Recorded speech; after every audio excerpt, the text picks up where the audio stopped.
Bago natin simulan, please huwag niyong kalimutan mag-like, comment, and subscribe and pa-hit the notification bell para sa bago kong channel na Philippines Volleyball TV.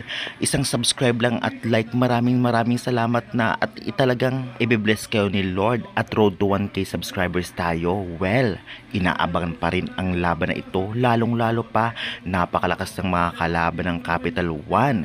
Kahit nandyan si Bella Belen ay talagang kayang-kaya pa rin sila ng PLDT na kasalukuyang napakagaling pagdating sa blockings, depensa at opensa. Dagdagan pa ng import.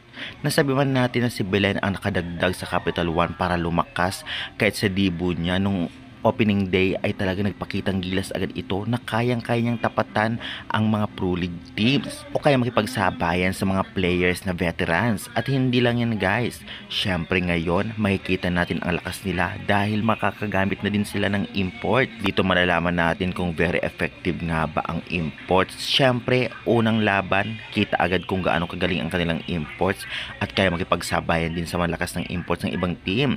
Bali may Belen na, may imports pa, samahan pa din ng mga galing na setter ng Capital One at syempre libero nila, kaya naman syempre hindi dapat magpakampante ang PLDT sa kanila.